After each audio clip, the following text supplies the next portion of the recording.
আসসালামু আলাইকুম। আইপিএলের এবারের আসরের প্রথম ম্যাচে মুখোমুখি হয়েছিল কলকাতা নাইট রাইডার্স এবং রয়্যাল চ্যালেঞ্জার্স ব্যাঙ্গালোর, যেখানে শুরুতে টসে হেরে ব্যাট করতে নেমে ২০ ওভারে ৮ উইকেট হারিয়ে ১৭৪ রানের বিশাল সংগ্রহ দাঁড় করায় Kolkata Knight Riders. Kolkata Knight রাইডার্সের পক্ষে ব্যাট হাতে সর্বোচ্চ ৫৬ রান করেন আজিনকা রাহানে। মাত্র ৩১ বলের মোকাবেলায় ৫৬ রানের ইনিংসটি খেলেন অধিনায়ক। এছাড়া দ্বিতীয় সর্বোচ্চ ২৬ বল থেকে ৪৪ রানের ঝড়ো ব্যাটিং করেন সুনীল নারিন। ব্যাট হাতে আজকে ব্যর্থ ছিলেন আন্দ্রে রাসেল। ৩ বল থেকে মাত্র ৪ রান করে আউট হন তিনি। রিঙ্কু সিং খেলেন ১০ বল থেকে ১২ রানের ইনিংস। ফলে ২০ ওভারে ৮ উইকেট হারিয়ে ১৭৪ রানের বেশি করতে পারেনি কলকাতা নাইট রাইডার্স।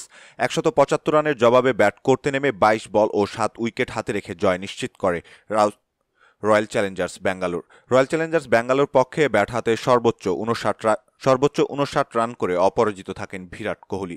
৩৬ বলের মোকাবেলায় ৪টি ৪ ও ৩টি ৬-এর সাহায্যে ৫৯ রান সংগ্রহ করেন কোহলি। এছাড়া ৩১ বলের মোকাবেলায় ৫৬ রানের ঝড়ো ইনিংস খেলেন ওপেনার ফিল সল্ট। শেষ দিকে রাজত পাটিদার ১৬ বল থেকে ৩৪ রানের ঝড়ো ব্যাটিং করেন। ফলে ২২ বল ও ৭ উইকেট হাতে রেখে জয় নিশ্চিত করে রয়্যাল চ্যালেঞ্জার্স ব্যাঙ্গালোর। সম্মানিত দর্শক, এই ছিল আমাদের হাতে থাকা সর্বশেষ ক্রিকেট আপডেট।